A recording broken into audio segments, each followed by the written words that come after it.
Hello students, आप सभी को मेरा प्यार भरा नमस्कार। तो आज हम ये सीरीज जो लेके आए हैं वो आपके लिए बेसिकली क्लास 10th की फिजिक्स को कवर करेगी और फिजिक्स के डिफरेंट डिफरेंट टॉपिक्स को कवर करेगी। तो इसी सीरीज में सबसे पहला जो टॉपिक है हमारा वो है लाइट या ऑप्टिक्स। तो इस पूरी सीरीज में सबसे पहले हम ऑप्टिक्स के बारे में चर्चा करेंगे, फिर इसी क्रम में आगे बढ़ते हुए और डिफरेंट डिफरेंट जो भी टॉपिक्स हैं उनके रिगार्डिंग हम वीडियोस लेके आएंगे। तो यहाँ पे हम इंट्रोडक्शन की बात करते हैं ऑप्टिक्स की। तो optics basically it's a fascinating branch of physics, जिसमें हम की लाइट के बिहेवियर के बारे में स्टडी करते हैं। इसके बहुत सारे जो भी कॉन्सेप्ट्स हैं, एप्लीकेशंस हैं, एडवांसमेंट्स जो भी इसके टेक्नोलॉजीज हैं, उन सब के बारे में बात करते हैं। बचपन से ही लाइट हमें बहुत फैसिनेट करती है, चाहे वो रेनबो का फॉर्मेशन हो, स्टार्स का ट्विंकलिंग हो, या फिर आपका स्काई का ब्लू कलर हो, या सन का रेड होना। बहुत सारी ऐसी फिनोमेना होती हैं जो बचपन में हमें याद आती हैं, लेकिन जब हम ऑप्टिक्स पढ़ते हैं तो धीरे धीरे हम इसको समझने की कोशिश करते हैं कि ऐसी फिनोमेना क्यों होती है। तो बेसिकली स्टडी ऑफ लाइट जो है वही हम इसमें करने वाले हैं ऑप्टिक्स में। और बहुत सारे ऐसे साइंटिस्ट थे जिन्होंने ऑप्टिक्स के क्षेत्र में अपना महत्वपूर्ण योगदान दिया, रिसर्चेस की, जिनमें से कुछ नाम मैंने यहाँ पे मेंशन किए हैं, चाहे आइजक न्यूटन हो, गैलीलियो गैलीली हो, CB Raman, Thomas young, max Planck, Niels Bohr, de Broglie और भी बहुत सारे ऐसे साइंटिस्ट थे जिन्होंने बहुत ही ज़्यादा अपना महत्वपूर्ण योगदान दिया। तो अगर हम बात करें ऑप्टिक्स और इसकी ब्रांचेस की, तो जैसा कि मैंने आपको बताया था कि study of light and it's interaction with matter, that comes under optics. यानी कि फिजिक्स की वो ब्रांच जिसके अंडर हम लाइट की स्टडी करते हैं इज कॉल्ड ऑप्टिक्स, राइट। तो इसकी ब्रांचेस क्या होती हैं ऑप्टिक्स की? क्योंकि लाइट जो है बहुत डिफरेंट डिफरेंट फिनोमेना करती है। कुछ फिनोमेना के मैं नाम आपको यहाँ पे बताता हूँ, जैसे रिफ्लेक्शन है, रिफ्रैक्शन है। ये दोनों टॉपिक्स हम यहाँ पे पढ़ने वाले हैं। इसके अलावा इंटरफेरेंस है, डिफ्रैक्शन है, पोलराइजेशन है, स्कैटरिंग ऑफ लाइट है, राइट, डिस्पर्सन ऑफ लाइट है, रिकॉम्बिनेशन है। तो ये बहुत सारी ऐसी फिनोमेना होती हैं जो लाइट परफॉर्म करती है इन फिनोमेना को, और इनकी स्टडी जो है हम डिफरेंट डिफरेंट ब्रांचेस में करते हैं, क्योंकि सिर्फ एक ब्रांच से हम उसको एक्सप्लेन नहीं कर पाए। जैसे ज्योमेट्रिक ऑप्टिक्स की बात करें या रे ऑप्टिक्स की बात करें, तो इसमें हम लाइट के रे नेचर को समझने की कोशिश करते हैं, राइट। अब रे नेचर कहाँ कहाँ पे काम आता है हमारा? अगर हम रिफ्रैक्शन की स्टडी कर रहे हो, दैट मीन्स हम लेंसेस को पढ़ रहे हो, ग्लासेस आप लगाते हो ना, उसकी बात कर रहे हो, या मिरर्स की बात करूं, दैट मीन्स रिफ्रैक्शन की, अगर मैं रिफ्लेक्शन की बात करूं, माफ कीजिएगा, तो इन दोनों घटनाओं की बेसिकली स्टडी के लिए हम ज्योमेट्रिक ऑप्टिक्स या रे ऑप्टिक्स का सहारा लेते हैं, और इससे हम बहुत अच्छे से इसको एक्सप्लेन कर पाते हैं, समझ पाते हैं कि इमेज फॉर्मेशन वगैरह कहाँ पे होगा, क्या होगा। नेक्स्ट आता है आपका फिजिकल ऑप्टिक्स, या sometimes we also call it wave optics. तो वेव ऑप्टिक्स की जरूरत कहाँ पे पड़ी? थॉमस यंग एक ना बहुत ही फेमस डबल स्लिट एक्सपेरिमेंट है। तो उसमें जब थॉमस यंग अपना एक्सपेरिमेंट कर रहे थे तो उन्होंने देखा कि लाइट ना एक पैटर्न फॉर्म करती है, एक सिग्नेचर पैटर्न फॉर्म करती है फ्रिंजेस के फॉर्म में, राइट। तो वो जो फ्रिंज वाला एक्सपेरिमेंट है, तो वहां से हमें पता चला ये तो रे नेचर से हम एक्सप्लेन नहीं कर पाएंगे, राइट। तो जब रे नेचर से एक्सप्लेन नहीं कर सकते हैं, और वो इंटरफेरेंस जो फिनोमेना होती है that can be explained only through wave nature, मतलब वो वेव्स में ही ऐसी घटना हो सकती है। तो फिर वहां से ये फिजिकल ऑप्टिक्स या वेव ऑप्टिक्स की शुरुआत हुई। तो उससे हमने इंटरफेरेंस को एक्सप्लेन किया, डिफ्रैक्शन को एक्सप्लेन किया, और साथ ही साथ पोलराइजेशन को एक्सप्लेन किया। फिर एक ब्रांच आती है आपकी क्वांटम ऑप्टिक्स। तो क्वांटम ऑप्टिक्स, जिसका कि आज बहुत ही ज़्यादा रिसर्च चल रही है इसके ऊपर, और बहुत ही अच्छे रिजल्ट्स भी मिल रहे हैं, और फ्यूचर में हो सकता है कि क्वांटम कंप्यूटर्स भी आपको, कॉम्पैक्ट क्वांटम कंप्यूटर्स भी आपको जल्दी ही देखने को मिलें। तो क्वांटम में बेसिकली क्या होता है, हम लाइट के इंटरेक्शन को स्टडी करते हैं, but at a quantum level. Quantum मतलब बहुत ही छोटे लेवल पे, दैट मीन्स क्वांटम, जैसे हमने पढ़ा क्वांटास के बारे में, क्या होते हैं सब पैकेट्स ऑफ एनर्जी, जैसे हमने पढ़ा था E equals to h into nu, है ना। तो ये पैकेट्स ऑफ एनर्जी होते हैं, और बड़ी क्लासेस में हम इसके बारे में पढ़ेंगे।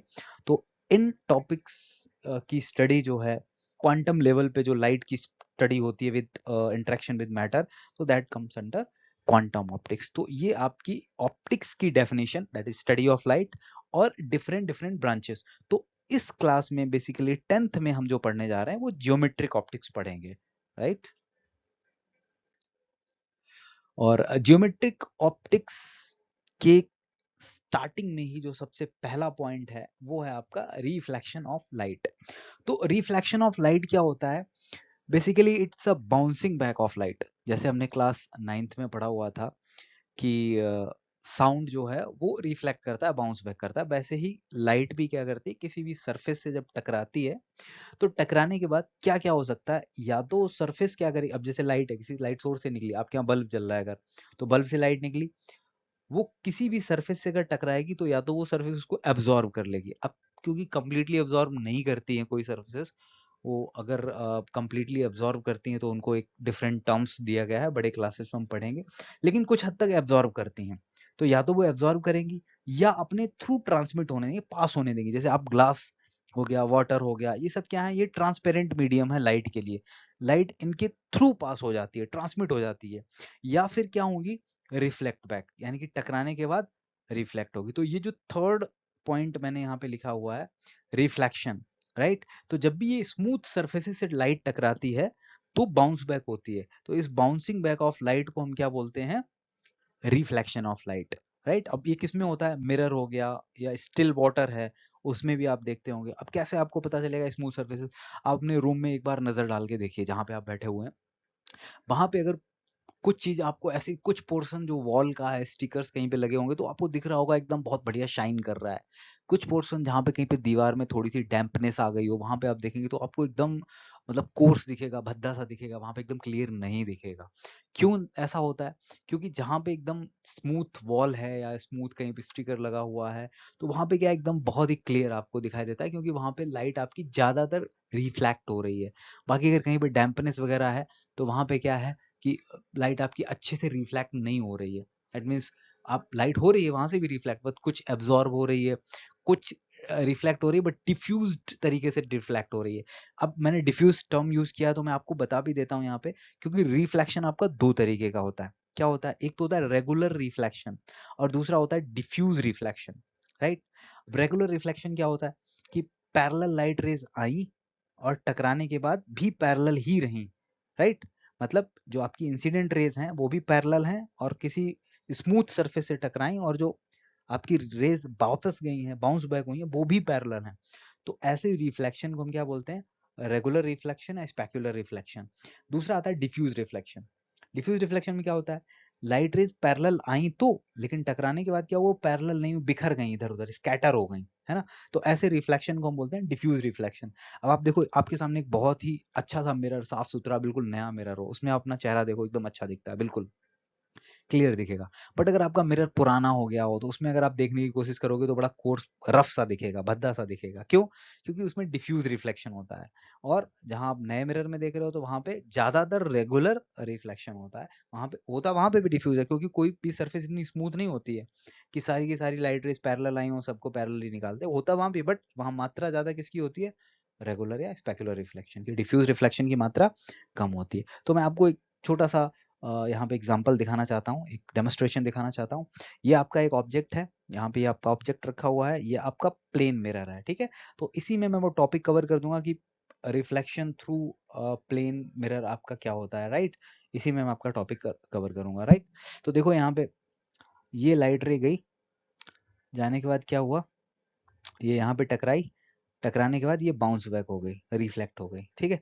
तो ये आपकी रिफ्लेक्टेड, ये आपकी इंसिडेंट रे हो गई, ये आपकी रिफ्लेक्टेड रे हो गई यहाँ पे। मतलब लाइट मिरर से टकराई और टकराने के बाद बाउंस बैक हो गई, तो ये आपकी रिफ्लेक्शन की घटना है। अब ये प्लेन मिरर है, तो प्लेन मिरर में सीधा सा होता है कि it's like a plane surface, कि लाइट जहां पे भी टकराएगी वहां से आप एक परपेंडिकुलर बना लो और वहां से वो बाउंस बैक होके चली जाएगी। तो ये जो मैंने आपको डायग्राम दिखाया हुआ है इसमें आप समझ भी सकते हैं, ये प्लेन मिरर से रिफ्लेक्शन हमारा इस तरीके से हो रहा है। नेक्स्ट जो हमने भी टॉपिक कवर किया था, रेगुलर रिफ्लेक्शन और डिफ्यूज रिफ्लेक्शन, का डेमोन्स्ट्रेशन यहाँ पे बनाया हुआ है। तो देखिए इंसिडेंट रेज ये हो गई, मतलब जो लाइट सोर्स से आ रही हैं, तो all rays are parallel, right. अब ये आपकी सरफेस हो गई, स्मूथ सरफेस अगर है तो पैरेलल रेज आई हैं, तो ग्रीन कलर में आप जो देख रहे होंगे पैरेलल रेज रिफ्लेक्ट भी होंगी, राइट। इनकमिंग रेज अगर पैरेलल हैं तो outgoing rays, that means incident rays parallel है तो रिफ्लेक्टेड रेज भी पैरेलल होंगे। ये आपका रेगुलर या स्पेक्युलर रिफ्लेक्शन है। अब इसमें दूसरे केस में आप देख रहे होंगे कि लाइट रेज आ तो रही हैं पैरेलल, लेकिन जब टकराने के बाद वो बिखर जा रही हैं उधर उधर, राइट। अब ये बिखर क्यों जा रही हैं इधर उधर, वो इसलिए बिखर जा रही हैं इधर उधर क्योंकि यहाँ पे जो सरफेस है वो स्मूथ सरफेस नहीं होगी, यहाँ पे विजिबल नहीं है आपको, लेकिन ऑब्वियसली वो स्मूथ सरफेस नहीं है, इसीलिए ये आपकी इधर उधर स्कैटर हो जा रही है, राइट। तो ये आपका डिफ्यूज्ड रिफ्लेक्शन हो गया। आई होप ये दोनों में आपको डिफरेंस समझ में आ गया होगा कि रेगुलर रिफ्लेक्शन क्या होता है और डिफ्यूज रिफ्लेक्शन क्या होगा। अब देखिए, आप अगर इमेज देखेंगे, अगर रेगुलर रिफ्लेक्शन हो रहा होगा तो आपको क्लियर इमेज दिखेगी। क्यों? क्योंकि जैसी रेज आपकी जा रही हैं वैसी आपकी वापस आ रही हैं, तो जो आदमी जैसा खड़ा होगा वैसे ही दिखेगा। बट इस केस में देखो, आ तो रही हैं बट जाने के टाइम बिखर जा रही हैं, तो आपको उतना क्लियर विजिबिलिटी नहीं दिखाई देगी। नेक्स्ट आता है कि अगर रिफ्लेक्शन हुआ है तो ऑब्वियसली वो रिफ्लेक्शन कुछ ना कुछ पैटर्न फॉलो करेगा, मतलब कुछ ना कुछ यूनिवर्सल पैटर्न फॉलो करेगा जो उसका हमेशा वैसा ही रहेगा, कभी चेंज नहीं होगा। तो इस पैटर्न को हमने लॉज में कन्वर्ट कर दिया, तो इसको हम बोलते हैं लॉज ऑफ रिफ्लेक्शन। अब रिफ्लेक्शन के लॉज हमारे दो होते हैं, तो इन लॉज को समझने से पहले तो हम थोड़ा सा समझ लेते हैं कि इंसिडेंट रे क्या होती है, रिफ्रैक्टेड रे क्या होती है, नॉर्मल क्या होती है। आपको दिखने से वैसे लग गया होगा कि जो रे आपकी लाइट सोर्स से आ रही है, राइट, तो वो आपकी इंसिडेंट रे हो जाएगी। और जिस पॉइंट पे मिरर पे ये टकराती है जाके, वो पॉइंट को बोलते हैं पॉइंट ऑफ इंसिडेंट। और उसी पॉइंट ऑफ इंसिडेंट से अगर आप एक परपेंडिकुलर बना दो तो हो जाएगा आपका नॉर्मल, राइट। और टकराने के बाद लाइट जो रूट फॉलो करेगी, वो जो रे होगी आपकी, it will be a reflected ray. अब नॉर्मल के साथ इंसिडेंट रे जो एंगल बनाती है उसको बोलते हैं एंगल ऑफ इंसिडेंट, और नॉर्मल के साथ रिफ्लेक्टेड रे जो एंगल बनाती है उसको बोलते हैं एंगल ऑफ रिफ्लेक्शन, राइट। अब बात करते हैं फर्स्ट लॉ की। इंसिडेंट रे ये वाली, रिफ्लेक्टेड रे ये वाली, और नॉर्मल, तीनों एक ही प्लेन में होंगे। ऐसे समझ में नहीं आता, मैं बताता हूँ आपको एग्जांपल के थ्रू। आप अपनी कॉपी उठाइए, कॉपी में बनाने की कोशिश कीजिए सेम डायग्राम को। जब आप सेम डायग्राम को कॉपी में बनाने की कोशिश करेंगे तो आप देखेंगे वो आपकी कॉपी के पेज पे ही रहेगा। ऐसा नहीं होगा कि एक रिफ्लेक्टेड रे आपकी तरफ 3 डायमेंशन में ऊपर निकल के आ जाए या नीचे की तरफ घुस जाए, है ना, या नॉर्मल आपकी तरफ निकल आए, ऐसा नहीं होगा। वो आपके पेज में ही कंटेन करेंगे, और पेज आपका क्या है, एक प्लेन है, ठीक है। तो इसी तरीके से जब भी ये होंगे इंसिडेंट रे, नॉर्मल रे और रिफ्लेक्टेड रे, तो एक प्लेन में होंगे, ऐसा नहीं कोई इधर उधर 3 डायमेंशन में निकल जाए। दूसरा आता है आपका angle of incident is equal to angle of reflection. तो एंगल ऑफ इंसिडेंट क्या है, नॉर्मल के साथ इंसिडेंट रे ने जो एंगल बनाया। एंगल ऑफ रिफ्लेक्शन क्या है, रिफ्लेक्टेड रे ने जो नॉर्मल के साथ एंगल बनाया। बच्चे बहुत कंफ्यूज होते हैं, बोलते सर ये तो नहीं है। नहीं, बिल्कुल नहीं। नॉर्मल के साथ जो एंगल है वही आपका एंगल ऑफ इंसिडेंट और एंगल ऑफ रिफ्लेक्शन होगा। That means angle i equals to angle r, incident angle equals to reflected angle. Got it. अब इसके बाद एक बड़ा ही कंफ्यूजन वाला पॉइंट आता है, बोलते हैं सर क्या जो हमारा डिफ्यूज रिफ्लेक्शन होता है उसमें भी लॉ ऑफ रिफ्लेक्शन फॉलो होते हैं? क्योंकि उसमें तो पैरेलल लाइट रेज आती हैं, पर पैरेलल रहती तो नहीं है।